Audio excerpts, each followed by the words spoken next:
Hello, dear students. I welcome you again in this lecture series on modern physics. और आज का lecture काफ़ी important होने वाला है क्योंकि आज के लेक्चर में हम लोरेंट्ज़ ट्रांसफॉर्मेशंस को डिराइव करेंगे। और ये इसलिए इम्पॉर्टेंट है क्योंकि ऑलमोस्ट हर एग्जाम में ये क्वेश्चन पूछा जाता है कि लोरेंट्ज़ ट्रांसफॉर्मेशन को फ्रॉम पोस्टलेट्स ऑफ रिलेटिविटी डिराइव कर लें। बीएससी में, बीटेक में ये क्वेश्चन काफ़ी आम है और नेचुरली इसकी अंडरस्टैंडिंग होना बहुत इंपॉर्टेंट है। तो that's what we are going to do today. अच्छा, थोड़ा सा आपको बताएं कि हमने जो इससे पहले जो लेक्चर्स थे उसमें कवर किया था माइकलसन मोरले एक्सपेरिमेंट, जिससे हमें ये पता चला कि जो स्पीड ऑफ लाइट है वो सेम है। Doesn't matter in what direction you move or doesn't matter what is your inertial frame of reference, उसकी स्टेट क्या है, whether you are at rest or you are moving with constant velocity, the velocity of light in free space is constant, right. और इसे हमने कहा था कि इसने नल रिजल्ट दिखाया क्योंकि उस वक्त की साइंटिफिक कम्युनिटी ये सोचती थी कि लाइट जो है वो ईथर मीडियम में चल रही है। तो इस एक्सपेरिमेंट ने साबित किया कि ईथर मीडियम है नहीं। लेकिन उस वक्त की जो जो टॉप नॉच साइंटिस्ट्स थे like Lorentz, Poincaré and other people, they try to कि इस रिजल्ट को, इस नल रिजल्ट को एक्सप्लेन कैसे कर ले। तो उन्होंने ये सोचा कि जो आपका एपरेट्स है in the direction of motion है ये कॉन्ट्रैक्ट होता है और टाइम जो है वो टाइम डायलेशन हो जाती है। पॉइनकेरे और लोरेंट्ज़ का ये काफ़ी इंटरेस्टिंग जो है इस पे डिस्कशन था और in fact they wrote interesting papers on these things. लेकिन द प्रॉब्लम इज दैट कि they did not decline with the idea of ether. वो ये सोचते थे कि ईथर तब भी है, मतलब they had the ether in the background because it was very difficult to understand कि एक मीडियम के बगैर एक वेव कैसे ट्रैवल करेगी। तो वो उनके लिए काफ़ी इंपॉर्टेंट आइडिया था ईथर का होना। लेकिन फिर आइंस्टाइन ने नए दो पोस्टलेट्स पिच किए। उन पोस्टलेट्स की लाइट में उसने लोरेंट्ज़ ट्रांसफॉर्मेशन को डिड्यूस किया और उतना ही नहीं, उसने एक कंप्लीट अंडरस्टैंडिंग हमें दी कि कैसे speed of light her frame में सेम होगी, उसकी वजह से कैसे फिजिक्स चेंज होती है, कैसे स्पेस टाइम जो है वो आपस में मिक्स हो जाते हैं और एनर्जी मोमेंटम की नई रिलेशंस जन्म लेती है। In fact E equal to mc square, the famous relation was deduced by Einstein using his ideas called the, जो उसने पिच किए, what is called as the postulates of the special theory of relativity। In postulates को आज समझेंगे लेकिन हम थोड़ा सा रिवाइज करेंगे। पहले ग्लेलन ट्रांसफॉर्मेशंस को थोड़ा सा रिवाइज करना बहुत ज़रूरी है क्योंकि आज की डिस्कशन में उनका थोड़ा डिस्कशन होगा और इसकी ज़रूरत हमें क्यों पड़ी कि लोरेंट्ज़ ट्रांसफॉर्मेशंस पिच करनी, तो वो आपको समझ आना बहुत ज़रूरी है। तो लेट्स गेट स्टार्टेड। ओके, तो इन आइडियाज़ को ठीक से समझने के लिए what I do is that I will start with two frames of reference. ठीक है, तो लेट्स स्टार्ट। ये हमारे पास एक ऑब्जर्वर है जो रेस्ट में है, तो इसको हम एसोसिएट करेंगे 3 axis to locate any particle in this space. तो ये हमारा ऑब्जर्वर ओ है और ये फ्रेम हमारा एस है। इसके कोऑर्डिनेट्स है एक्स, वाई और जेड। यानी कि अगर इस फ्री स्पेस में कोई इवेंट हो रहा है, इन्हीं इवेंट से ए हो रहा है, तो उसके जो कोऑर्डिनेट्स एस फ्रेम में है वो एक्स, वाई, जेड और टी है। ठीक है, बहुत ही सिंपल चीज है। उसके बाद एक और फ्रेम ऑफ रेफरेंस है जो मूव कर रहा है। ये एक रेफरेंस फ्रेम है जो मूव कर रहा है, इसको हम एस प्राइम फ्रेम कहेंगे, मूविंग फ्रेम। और इसका ऑब्जर्वर ओ प्राइम, उसको डिनोट करेंगे ओ प्राइम से। तो इसके कोऑर्डिनेट से x prime, y prime, z prime. इसका मतलब क्या है कि इसी इवेंट ए को अगर ओ प्राइम ऑब्जर्वर जो है वो देखेगा तो वो इसके कोऑर्डिनेट्स लोकेट करेगा like x prime, y prime, z prime. अब टी यहाँ हम पहले सेम करते हैं या टी प्राइम कर दो, लेकिन हमारे पास यूनिवर्सल क्लॉक है क्योंकि हम न्यूटोनियन फ्रेमवर्क में है, ग्लेलियन फ्रेमवर्क में है। हम ये सोचते हैं कि ग्लेलियन फ्रेमवर्क में दोनों ऑब्जर्वर्स जो है उनकी क्लॉक सेम ही रीड करती है, जो टाइम है वो एब्सोल्यूट है। इसके बारे में मैंने ऑलरेडी डिस्कस किया है। ठीक है, तो x prime, y prime, z prime and t prime और the coordinates of the event a with respect to s prime observer. और ये s प्राइम जो है इसको आप मान लें स्ट्रिक्टली x डायरेक्शन में जा रहा है विद वेलोसिटी v। क्यों ये सिर्फ x डायरेक्शन में जा रहा है? ताकि हमारा मैथमेटिक्स सिंपल रहे और हमें सिंपल ट्रांसफॉर्मेशन इक्वेशन से डील करना पड़े। हम 3 डायमेंशन में नहीं, हम 1 डायमेंशन के मोशन को पहले समझेंगे, तो naturally it will go for 3 dimension motion as well. अब आप देख लो, बहुत ही सिंपल चीज़ है कि अगर मैं आपको बताऊं कि ये जो ए है, जो आपका ओ प्राइम है, वो इसका एक्स कोऑर्डिनेट जो है एक्स प्राइम बताएगा। इसका जो लोकेशन है एक्स प्राइम कोऑर्डिनेट, वो डिस्टेंस है, मतलब जो एक्स, ये आपका, ये देखो, ये आपका एक्स प्राइम है, ठीक है, ये आपका वाई प्राइम है, फाइन। और इस ऑब्जर्वर ओ के लिए ये आपका एक्स है, यहां तक की डिस्टेंस, ठीक है। अब चूंकि इसकी वेलोसिटी v है इस फ्रेम की, तो नेचुरली ये डिस्टेंस कितना होगा, ये होगा v इंटू टी।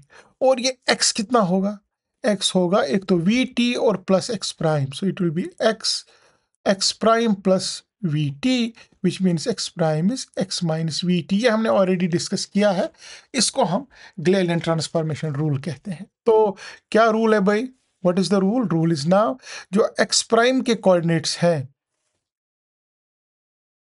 जो एक्स प्राइम जो है, x coordinate in the S prime frame is equal to x minus v t, ठीक है, बढ़िया।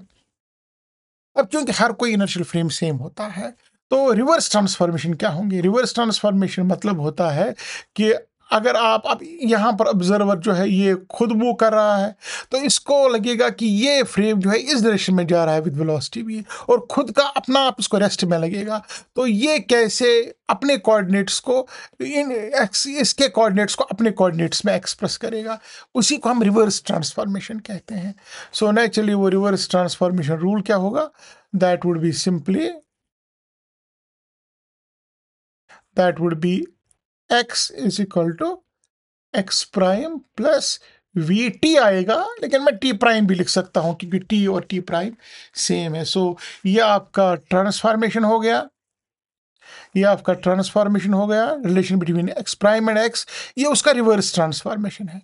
दिस इज हाउ ऑब्जर्वर ओ जो है वो x प्राइम को कैसे देखता है, और ये ऑब्जर्वर ओ प्राइम जो है वो x को कैसे देखता है।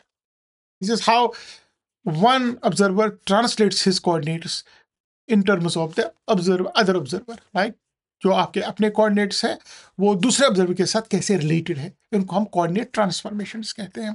वाई प्राइम और जेड प्राइम में कोई फर्क नहीं आता है, तो उसको हम कह सकते हैं कि जो हमारा वाई प्राइम है वो वाई ही है, और हमारा जेड प्राइम जो है वो जेड ही है। रिमेंबर, चूंकि ग्लेलियन की बात हो रही है, तो टाइम टी प्राइम और टी सेम है दोनों फ्रेम्स में, तो ठीक है, यहां तो कोई प्रॉब्लम है नहीं। अब माइकलसन मोरले ने हमें बताया कि स्पीड ऑफ लाइट कांस्टेंट है। अब प्रॉब्लम ये है कि इस ट्रांसफॉर्मेशन रूल की वजह से, ये जो हमने रूल्स डिस्कवर किए, इसमें अगर ये बॉडी ट्रेवल करेगी velocity c, velocity of light, मान लीजिए फ्लैश ऑफ लाइट है, तो ये रूल हमें बताता है कि ये ऑब्जर्वर जो है ये बताएगा कि लाइट की स्पीड c माइनस वी है, और ये ऑब्जर्वर बताएगा c प्लस वी है, समथिंग लाइक दैट। कि जो ऑब्जर्वर मूविंग ऑब्जर्वर है वो लाइट की स्पीड को बताएगा c माइनस वी, राइट। और ये ऑब्जर्वर जो है ये उसकी मान लो लाइट की स्पीड c बताएगा, c प्लस वी नहीं बताएगा, c बताएगा, क्योंकि ये c है with respect to rest observer. ये मान लीजिए ये रेस्ट ऑब्जर्वर है और लाइट की स्पीड c है। अब लेकिन ये ऑब्जर्वर उसकी स्पीड को देखेगा c minus v, because of this relation, because speed जो है इन ट्रांसफॉर्मेशन इक्वेशंस के हिसाब से वो रिलेटिव है। कहने का मतलब बहुत सिंपल है कि किसी भी ऑब्जेक्ट की जो स्पीड है वो ये ऑब्जर्वर और ये ऑब्जर्वर डिफरेंटली मेजर करेंगे, और जो एक्चुअली और नॉर्मल सर्कमस्टेंसेस में वैसा ही होता है कि अगर कोई बॉडी यहाँ मूव करेगी, आप भी मूव कर रहे हो, तो आपको ये स्लो नजर आएगा, ठीक है, दैट स्पीड इज रिलेटिव। लेकिन एक्सपेरिमेंट क्या हमें बोल रहा है कि अगर ये फ्लैश ऑफ लाइट यहाँ होगा विद स्पीड c, ये ऑब्जर्वर और ये ऑब्जर्वर दोनों इसकी रिपोर्टिंग स्पीड c ही बोलेंगे, यानी कि दोनों बोलेंगे कि लाइट की स्पीड सिर्फ c है, बोथ ऑफ देम। तो ये ट्रांसफॉर्मेशन इक्वेशन सही नहीं है। हाँ, लो स्पीड सिनेरियो में अगर इंस्टेड ऑफ लाइट कोई बॉडी मूव कर रही है और वो भी काफी कम वेलोसिटी से, तब बिल्कुल ये रिलेशन सही होती है। इसलिए तो ये पहली बार हमने ऐसे प्रपोज किया था क्लासिकल मैकेनिक्स में तो ये बहुत अच्छा काम कर रही है जब स्पीड्स कम होती है, लेकिन जब स्पीड काफ़ी ज़्यादा होती है, close to speed of light, तब ये रिलेशंस काम नहीं करती हैं। तो अब हमें क्या करना है? अब हमें करेक्ट रिलेशंस निकालनी है। उन करेक्ट ट्रांसफॉर्मेशन रिलेशंस को हम लोरेंट्ज़ ट्रांसफॉर्मेशंस कहते हैं। तो बात समझ आ गई? लोरेंट्ज़ ट्रांसफॉर्मेशन से क्या होगा कि स्पीड ऑफ लाइट दोनों फ्रेम्स में सेम हो जाएगी। वो ऐसी ट्रांसफॉर्मेशन इक्वेशंस है which will tell us that the light की स्पीड रिलेटिव नहीं है। ठीक है, तो जो लोरेंट्ज़ ट्रांसफॉर्मेशन है उनको हम डिड्यूस करेंगे, हम उनको प्रपोज नहीं करेंगे, वी विल डिराइव देम। लेकिन उसके लिए हमें क्या करना पड़ेगा? We will pitch the postulates of relativity. जो आइंस्टाइन के पोस्टुलेट्स हैं उनको हमें पहले, मतलब दीज आर लाइक लॉज, जिस तरह आपके पास न्यूटन्स लॉज हैं, तो ये पोस्टुलेट्स हैं। बिकॉज पोस्टुलेट एक काइंड ऑफ लॉ ही होता है, एक ऐसा चीज़ है जिसको आपको मानना है, उसके बाद उससे चीज़ें आप डिराइव करते हो। खुद इसको आप डिराइव नहीं कर सकते हो, ये या तो आपने एक्सपेरिमेंटल फैक्ट कोई देखा है या फिर आपको ये लॉजिकली काफ़ी डीप रिलेशन लगती है। ठीक है, एनीवे, तो इसने दो पोस्टुलेट्स दिए, किसने? आइंस्टाइन ने। पहला पोस्टुलेट गैलीलियो का ही है कि जो लॉज ऑफ फिजिक्स है they are same in all inertial frames, और वो लॉज सब लॉज हैं, इलेक्ट्रोमैग्नेटिक लॉज भी, मैकेनिकल लॉज भी। So that principle of relativity is very important principle of nature. So it says that laws of physics are same in all inertial frames.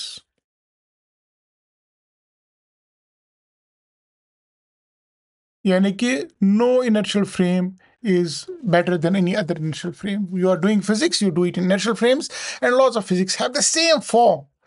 They are same in all inertial frames. So this is our postulate number 1. ठीक है, तो दूसरा postulate जो है इस theory का वो ये है कि speed of light जो है ये same है in free space for all frames of reference. Speed of light जो है वो constant है. Speed of light is same for all inertial frames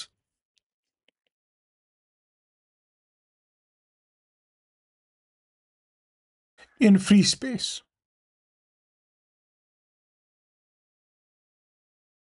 Remember यहाँ वर्ड फ्री स्पेस में यूज कर रहा हूँ, this is going to be very crucial.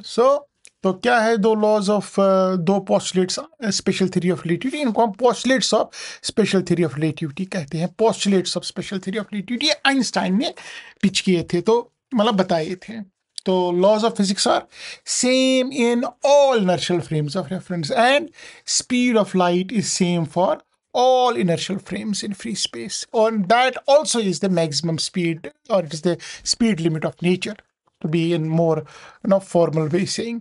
Now अब हम जो है now next what keeping this mind that speed of light हर फ्रेम के लिए सेम है, ये हम यूज करेंगे to derive Lorentz transformations and that all laws of physics are same in all inertial frames. मतलब laws of physics are same have the same form in all inertial frames, that's important. तो अब हम क्या करेंगे? अब हमें transformation पता है नहीं, हमें ये निकालनी है, डिड्यूस करनी है, लेकिन हमें थोड़ा गैलीलियो का आइडिया है। गैलीलियो का आइडिया हमारे पास है, दैट इज कि ex prime is x minus v T, ये हमारे पास है, और इसका inverse transformation ex prime is x plus v t prime, ये मेरे पास ऑलरेडी आइडिया है। अब मैं क्या चाहूंगा कि लो स्पीड में यही फॉर्म रिटेन हो जाए। पहले मैं ये चाहूंगा कि मेरा जो कोऑर्डिनेट ट्रांसफॉर्मेशन ऐसा हो कि जब स्पीड लो हो then I should get these equations, right. और जो रिलेशन है इन कोऑर्डिनेट्स का वो लीनियर होना चाहिए, बिकॉज आई वांट दैट कि लॉज शुड अपीयर सिमेट्रिक। जैसे चीज़ें मुझे नज़र आती हैं, जो मूविंग ऑब्जर्वर है चीज़ें उसको भी वैसे ही नज़र आएंगी। ऐसा नहीं है कि मैं कुछ वेलोसिटी स्पीड एक्सेलरेशन मान लो देखूंगा और a1 और वो कोई डिफरेंट एक्सेलरेशन देख ले। मतलब I mean there it should be linear, the relation should be linear, and the fact that I should be able to deduce back my Galilean transformations which are linear relations, क्योंकि लो speed में मेरे को relation linear ही होना है। ठीक है, तो एक मेरे को ये आइडिया रखना है और ये सिमेट्रिक होना चाहिए. If I flip them, that like this, these are symmetric. The only difference is sign, because इस ऑब्जर्वर को लगता है कि ये ऑब्जर्वर ऐसे मूव कर रहा है, लेकिन इस ऑब्जर्वर को लगता है ये ऑब्जर्वर ऐसे मूव कर रहा है. तो that's why there is a flip of sign. So the law should be linear. Transformations ये जो आपकी ट्रांसफॉर्मेशन है, ये they should be linear, right, and they should be linear and symmetric. Very important है. तो अब मैं क्या करूंगा, सो आई नाउ प्रपोज कि मान लो मेरा एक्स प्राइम जो है, अब मैं प्रपोज करूंगा लोरेंट्ज़ ट्रांसफॉर्मेशन कैसी है, that is equal to gamma times x minus v t. और जब गामा 1 होगा, I will get back my Galilean transformation. आप देख सकते हो ये चीज़ कि अगर गामा 1 होगा, ये बिल्कुल ग्लेलियन ट्रांसफॉर्मेशन बनता है. तो एक तो ये हो गया कि मतलब it should be like that. And दूसरी चीज़ ये है कि gamma should B dimensionless. It should not depend on x and t, because then it will be non-linear. अगर गामा x and t पे डिपेंड करेगा, मान लो गामा जो है ये x और t पे डिपेंड करेगा, तब ये इसको मल्टीप्लाई करके नॉन लीनियर रिलेशन बनाएगा, क्वाड्रेटिक, क्यूबिक समथिंग बनाएगा. सो ये x और t पे डिपेंड नहीं करना चाहिए. एक और इम्पॉर्टेंट चीज़, इसका डायमेंशन लेंथ है, राइट, इसका डायमेंशन भी लेंथ है और ये भी लेंथ डायमेंशन है. इसका मतलब गामा जो है ये डायमेंशनलेस क्वांटिटी होनी चाहिए, डायमेंशनलेस, और एक स्केलिंग फैक्टर है, सम कांस्टेंट फैक्टर है. तो इस सिचुएशन में आपको क्या लग रहा है कि कौन चीज़ हमारे पास कांस्टेंट है? एक तो आपके पास कांस्टेंट जो है वो इसकी स्पीड है इस फ्रेम की, क्योंकि ये इस एस प्राइम की स्पीड है, जो मूविंग फ्रेम है इसकी स्पीड हम कांस्टेंट लेते हैं. दूसरा कांस्टेंट क्या है? दूसरा कांस्टेंट स्पीड ऑफ लाइट है, हर फ्रेम में वो सेम है. तो उन दो कांस्टेंट्स को मिला के गामा बनना चाहिए. So gamma should be some ratio, it should be some c by v or some v by c kind of a thing. ये इस किस्म का होना चाहिए ताकि ये डायमेंशनलेस हो और v और c एज कॉन्स्टेंट्स उन पे डिपेंड करे. ठीक है, तो एक थोड़ा सा आपको आइडिया आएगा कि गामा की फॉर्म कैसी होनी चाहिए. ठीक है, तो fine, so for so nice. ठीक है, तो what is now the reverse transformation? So what would be now reverse transformation? X is equal to, it should be symmetric, the sign should flip, so it is gamma times, it is x prime plus v is same. now ये देखिएगा दूसरा frame opposite में जा रहा है, t is now t prime. now remember, क्योंकि time dilatation का idea पहले से ही था, तो now I also say that t is not equal to t prime, कि टाइम जो है वो दोनों ऑब्जर्वर्स डिफरेंट जो है वो कंसीव करेंगे. वो हम आगे जाके प्रूव भी करेंगे कि इस गामा की वजह से टाइम दोनों का डिफरेंट होने वाला है, राइट. तो ये हमारी ट्रांसफॉर्मेशन है, ये हमारी रिवर्स ट्रांसफॉर्मेशन है. So this is our transformation equation, x prime in terms of x and t, and this is the reverse transformation, x in terms of x prime and t prime. So x prime is gamma times x minus vt, x is x prime plus vt prime. ठीक, so far so nice. अब हम पहले gamma निकालेंगे. अगर gamma fix हो गया तो हमारा जो है ट्रांसफॉर्मेशन रूल निकलेगा. ठीक है, and keep it in mind कि हम ये देखेंगे कि अगर t इक्वल टू 0 पे दोनों फ्रेम्स एक कोइंसाइड कर रहे हैं, दोनों फ्रेम्स t इक्वल टू 0 पे कोइंसाइड कर रहे हैं, और यहाँ से एक फ्लैश ऑफ लाइट निकलेगा. ठीक है, और दोनों frame same he flash of light की स्पीड देखेंगे, यानी कि x प्राइम जो होगा वो c t प्राइम होगा और x जो है वो c t है. When two coordinate systems they are दो कोऑर्डिनेट सिस्टम जो है ना वो दोनों सेम ही है, मतलब दोनों कोइंसाइड हो रहे हैं एट t इक्वल टू 0, और एक फ्लैश ऑफ लाइट हमने जो है वो हमने भेजा स्पेस में, उन दोनों जो ये है वो रिपोर्ट करेंगे कि उसका स्पीड जो है सेम है. इससे हमें आगे जाके जो है ट्रांसफॉर्मेशंस को निकालने में काफ़ी मदद मिलेगी. ठीक है, तो ये चीज़ आप याद रख लेना, ये मैं यूज़ करूँगा डिडक्शन के लिए. तो चलिए, तो द फर्स्ट स्टेप क्या है? The first step is that कि व्हाट आई डू इज कि मैं ये एक्स प्राइम यहाँ पर सबस्टिट्यूट करूँगा. सो ये मेरी इक्वेशन नंबर 1 है और ये इक्वेशन नंबर 2 है. Now what I do is that I substitute 2 1 into तो बताइए, चलिए करिए मेरे साथ, बताइए क्या होने वाला है. 1 को 2 में सबस्टिट्यूट करें तो भैया, yes come on. So it is x prime, x is equal to 1 को 2 में सब्स्टिट्यूट करना है, गामा, तो मैं ये लॉन्ग ब्रैकेट यूज करूंगा, x प्राइम की जगह मैं क्या लिखूंगा, gamma into x minus v t and then plus v t prime. ठीक, तो all I did was nothing, यहां पर x प्राइम को मैंने सब्स्टिट्यूट किया, बाकी आपका वी टी प्राइम अपना ही है, तो कुछ कोई रॉकेट साइंस नहीं है, बहुत ही सिंपल है। उसके बाद इसको थोड़ा सा इवेलुएट करेंगे। So x is equal to gamma into gamma is gamma square into x minus v t, ठीक है, प्लस अब गामा इस वी टी प्राइम को भी मल्टीप्लाई होगा, so gamma we t prime. ठीक, सो फॉर सो गुड। अब जरा इसको आप इस ब्रैकेट को खोलें, गामा स्क्वायर एक्स आएगा, शाबाश, minus gamma square we T आएगा, ठीक है, plus gamma we t prime. So for so nice. अब हमें टी ये निकालना है, टी प्राइम निकालना है। सो ये मेरे कोशिश है मैं टी प्राइम निकालूं, तो क्या करूं, ये चीजें मैं उस साइड पे लूंगा, तो गामा वी टी प्राइम बताइए किसके बराबर होगा, ये एक्स वही है, माइनस गामा स्क्वायर एक्स आएगा और माइनस प्लस हो जाएगा गामा स्क्वायर वी टी। कोई रॉकेट साइंस नहीं है, चीज़ों को फ्रॉम हमने राइट साइड से लेफ्ट साइड में बस शिफ्ट किया और कोई तूफान नहीं किया। ओके, तो यहाँ x बाहर आएगा, 1 minus gamma square into x plus gamma square we T. अब ये गामा और गामा को इधर ही रहने दो, तो what we do is that हम v को नीचे लाएंगे, गामा को भी नीचे लाओ, तो t प्राइम मुझे चाहिए ना, तो t प्राइम जो है भैया क्या आएगा, 1 minus gamma square divide by gamma into x by v plus gamma t. ठीक है, so what I did is very simple, ये मैंने यहाँ भी डिवाइड किया और यहाँ भी डिवाइड किया, ये जब यहाँ डिवाइड होगा, ये v को x के साथ लिखा मैंने x बाई वी, ये गामा यहाँ 1 minus gamma square by gamma रहा, और यहाँ जब गामा v से डिवाइड किया, v कैंसिल हो गया, ए गामा कैंसिल हो गया, तो यहाँ गामा टी रहा। बढ़िया बढ़िया, बहुत ही ब्यूटीफुल। अब आगे बढ़ते हैं। अब हमें पता है कि एक्स प्राइम जो है, क्योंकि मैंने कहा ना कि लाइट ऑफ फ्लैश कब ऑन करेंगे, जब दोनों कोइंसाइड कर रहे हैं, दोनों फ्रेम्स आपस में कोइंसाइड कर रहे हैं, उस वक्त हम फ्लैश ऑफ लाइट ऑन करेंगे।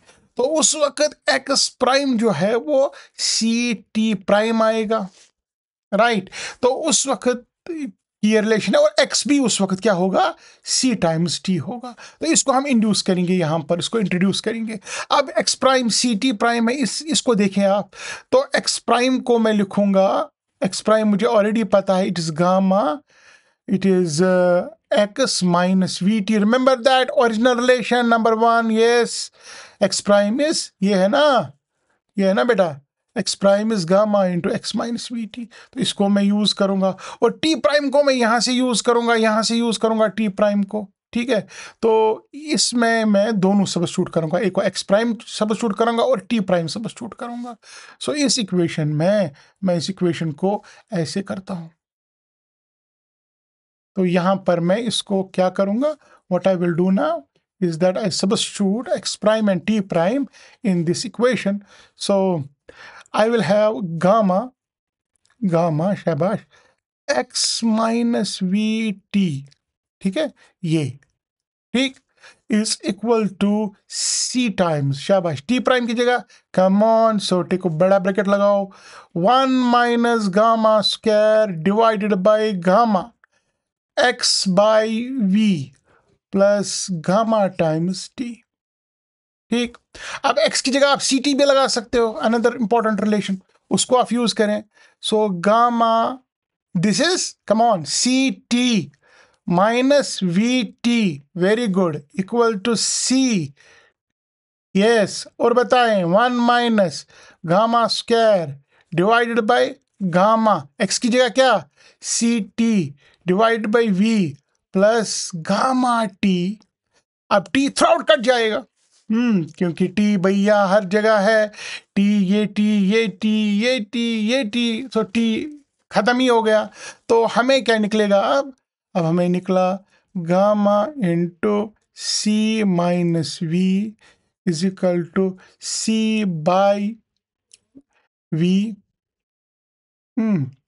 And then 1 minus gamma square by gamma, और एक और सी है तो ये सी स्क्वायर आएगा, ठीक है, plus C gamma T.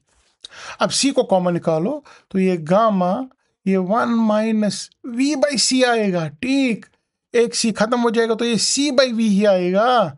It is 1 minus gamma square by gamma plus ये सी खत्म हो गया क्योंकि हमने बाहर निकाला, ये गामा टी। अब गामा को डिवाइड कर लो, ये गामा इस गामा के साथ कट जाएगा, मतलब गामा से डिवाइड कर लो हर एक इक्वेशन को, तो यहाँ तो गामा खत्म हो जाएगा। Just divide by gamma by all the equations, सभी इक्वेशंस को गामा से डिवाइड कर लो, तो ये क्या आएगा 1 minus v by c is equal to c by v, शाबाश, 1 minus gamma square by gamma square, very good, क्योंकि गामा से हमने डिवाइड करना है, प्लस यहाँ गामा नहीं, अच्छा टी खत्म हो गया, सॉरी टी तो हमने ऑलरेडी खत्म किया ना, बिकॉज टी कॉमन निकला था तो टी नहीं होगा, ठीक है, दैट इज अ करेक्शन दिया। तो यहाँ पर 1 आएगा बेटा, टी नहीं था क्योंकि वो यहाँ पर ऊपर ही टी जो है, ये टी ये टी ये टी ये टी पहले से ही कट गया तो टी नहीं आएगा, ठीक है, तो ये गलती हो गई थी, ठीक है, कोई बात नहीं है, गलतियाँ होती रहती हैं। अब ये गामा और ये 1 और ये 1 कट गया, ये वी ऊपर जाएगा, ये सी, मतलब इसको आप ऐसे मल्टीप्लाई कर सकते हो, ये वी ऐसे जाएगा, ये सी नीचे जाएगा, तो आपका क्या रिलेशन आएगा, minus v square by c square equal to 1 minus gamma square by gamma square, which I can write as 1 by gamma square minus 1। Simple है भाई, हाई स्कूल मैथ है। अब मुझे 1 बाई गामा स्क्वायर बताओ किसके बराबर आएगा, 1 by gamma square, come on, ये उधर ले लो, पॉजिटिव हो जाएगा, 1 minus v square by c square, wow, तो गामा स्क्वायर किसके बराबर आएगा, 1 by 1 minus v square by c square, and guess what gamma is, it is 1 by root of 1 minus v square by c square. So we were able to deduce this gamma. And guess what? Yes, it is dependent on v by c. ठीक है, and remember जब v 0 होगा तो condition क्या है, जब v बहुत कम होगा as compare to it tends to 0, gamma 1 हो जाएगा, गामा विल गो टू 1, और हमें निकलेंगे वापस कौन, Galilean transformations when gamma is 1, because when gamma is 1 you can see that gamma 1 हो गया, these are Galilean transformations। अब इन दोनों इक्वेशंस को जब आप साइमल्टेनियसली फिर यूज करोगे, मतलब ये जो दो इक्वेशंस हैं, तो हमारे पास क्या है, क्या इक्वेशंस हमने पिच की थी कि हमने पिच किया था कि x prime is gamma times x minus vt, and what are reverse transformation is, an x is gamma times x prime plus vt prime। अब हम t prime निकालेंगे in terms of x and t, तो ये आप इनको simultaneously solve करो, बस 2-3 simple steps हैं, अलजेब्रिक स्टेप्स हैं, तो आपको आएगा it is gamma times t minus vx by c square, this is what you get, and gamma we already found, which is t minus vx by c square divided by root of 1 minus v square by c square। So that means because of this gamma factor, time intervals are different in different frames, और space time मिक्स हो जाते हैं, and it becomes a single entity called space time. ये देखो t prime जो है, it becomes function of both space and time, so otherwise t prime was t in Galilean transformations, and now space time have been mixed into one entity and we call that as space time. तो अब हम इन transformation को आराम से लिखेंगे, because you to box them also. So अब इन ट्रांसफॉर्मेशन को आप फिर से लिखें जो हमने डिड्यूस की, जिन्हें हम क्या कहेंगे, Lorentz transformation. So what are Lorentz transformations? That how coordinates are related from one frame to with another frame. एक frame के coordinates दूसरे frame के साथ कैसे related हैं. So आपका x prime क्या निकला? For हम लेंगे only motion along the x direction to keep things very simple. So x prime is, come on, it is x minus vt divided by root of 1 minus v square by c square. Y prime is y because हमने सिर्फ motion x direction में ली. Z prime is z, and guess what?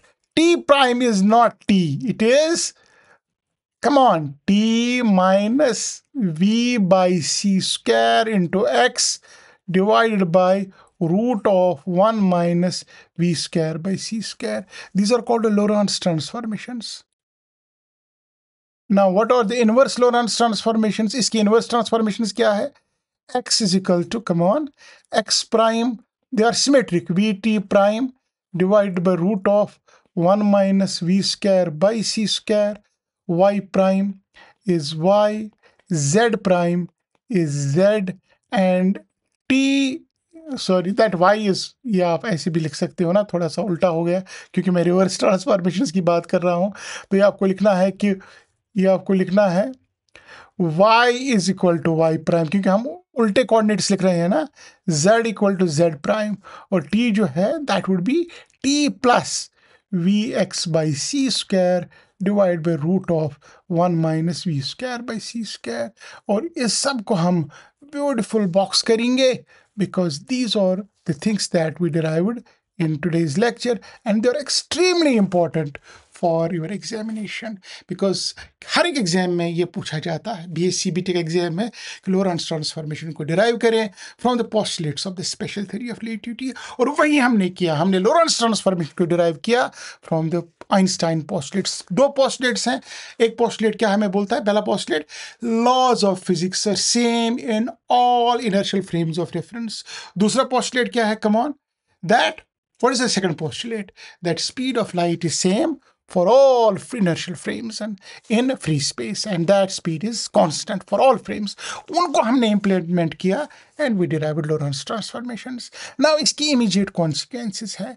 आप जो भी आपने principles सीखे, like events which are simultaneous in one frame may not be simultaneous in the other frame. Remember that time dilation, length contraction, all that can be derived using these beautiful transformations. अब इन transformations को हम deduce करेंगे, इनसे हम जो है बहुत interesting चीज़ें deduce करेंगे, वो हम आप next lecture में study करेंगे. इसके बाद का lecture में हम इन्हीं transformation से start करेंगे और interesting results को deduce करेंगे.